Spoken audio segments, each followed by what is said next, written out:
On July 27, 2012, 26 days after her 8th birthday and a few weeks after returning from her second year at a traditional camp.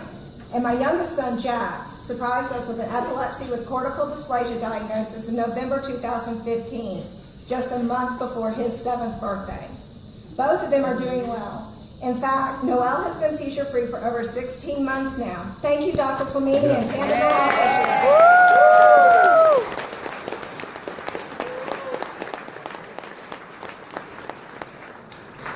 When Noel was first diagnosed, we were all in a state of shock, not knowing which way was up nor how to continue with this new life.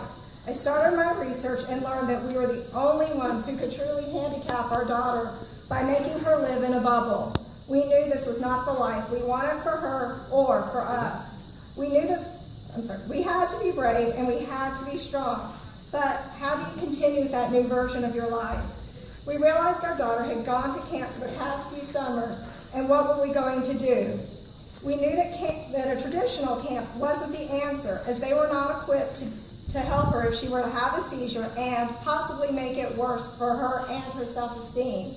Yet, we knew we couldn't take this freedom, one of her true joys, away from her. We were truly lost. By the grace of God, I was online and stumbled across Camp Carpe Diem, a one-week sleepaway camp for children with epilepsy, and I cried for joy. With a strength I didn't know we possessed, we let her go, knowing she had the best care possible with people who understood her special circumstances, and it was all normal. That first year, she realized that she wasn't some oddity. There were so many more just like her. She found true self-acceptance. She proudly declared, "I have epilepsy, and that's the way God made me." It was truly amazing picking her up from camp that first year, to hear all of her stories, especially about her love of archery. A love that was so infectious that she, along with her older brother and younger sister, received compound bows for Christmas that year. She needed to find her strength, and that first year she did. Not only that, but she found a way to include some of her siblings, a way for them to find a way back to their new normal.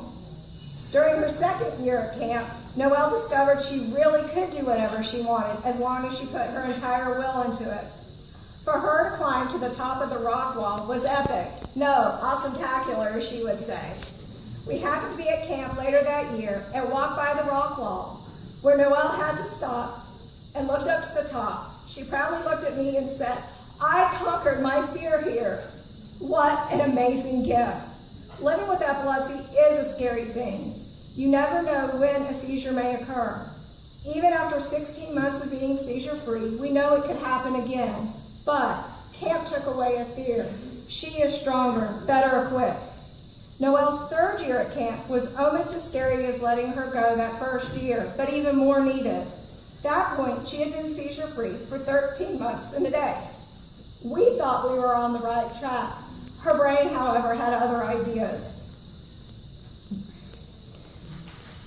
As we were getting ready to go out, for the first time in almost 3 years, Noel had a tonic-clonic seizure. Of course, when she awoke, she was sad. But with all she had learned from camp, she got up, started over again with extreme excitement to go to camp just 3 or 4 days later. Noel still carries that same excitement going into her 5th year of camp this May. Someday, she hopes to come back as a counselor, as so many counselors have meant the world to her. She often speaks of them and the lessons they have taught her, the love that they have given. Our Jax truly surprised us with his diagnosis. I can still hear being told that Jax was simply being tested out of an extreme abundance of caution, as there was no genetic reason he would follow the same path as Noel. No, he didn't follow her path. His path is quite different. Most likely, Jax will always be on meds, and we don't count seizure-free days for him since his epilepsy stems from an abnormality in his brain. That being said, aside from one tonic-clonic seizure we saw from him in September 2016, he seems to lead a seizure-free life. His diagnosis broke my heart, but I knew there was a place for him to go where he could feel normal. In fact, one of my first calls upon his diagnosis was to Allie, in which I was able to do this. He is the baby of the family and had never been away from his dad or me for any extended period of time. But we knew he needed this. He needed to find his confidence, his strength. His first week at camp was a little tough on me. I missed him dearly, and the house was way too quiet. You know it's quiet when the teenager and the youngest daughter complain of the lack of noise.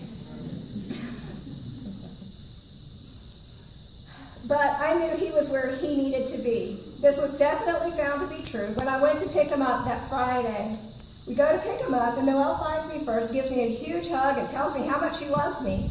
But I can't find Jax. Finally, I find him, and he's like, "Hey, Mom, I'm playing with my friends. See you later." He couldn't have cared less that he hadn't seen me in a week. He was having the time of his life and didn't want it to end. Even now, he's still telling us stories about what happened at camp in May, how he learned how to swim, and how much fun he had playing Capture the Flag. Of course, just like Big Sis, he loves the rock wall and archery. My boy grew up so much that week, and he didn't even know it. The confidence that camp brings about is so very important. The love that it brings to our lives can't be compared. We are so grateful.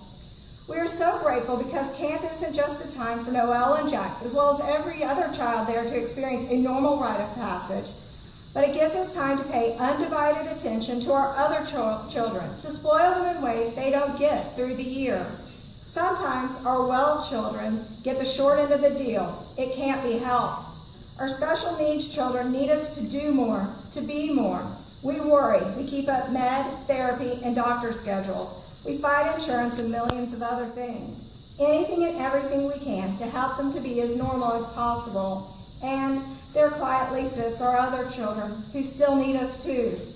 We do our best to balance, but it doesn't always work the way we wish. At least they know this 1 week is more about them. We can do things without restrictions. We can just be.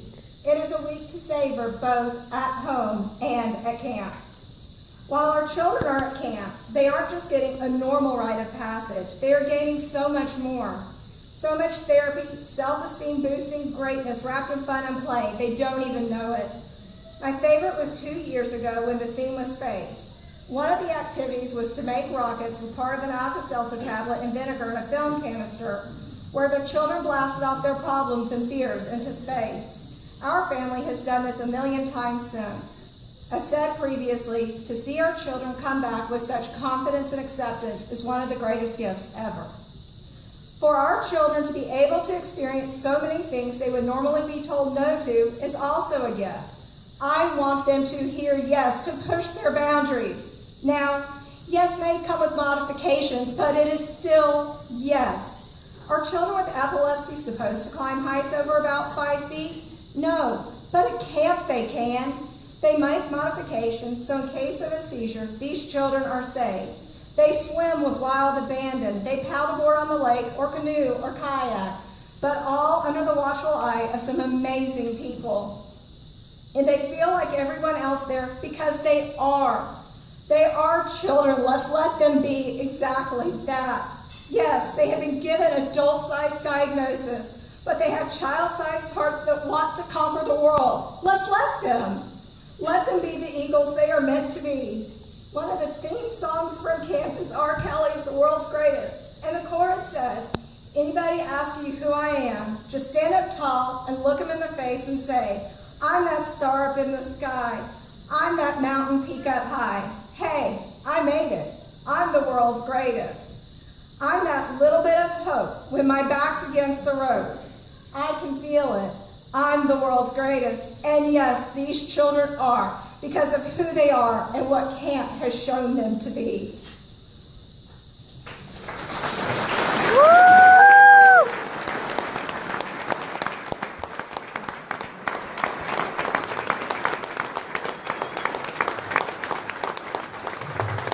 That was awesome.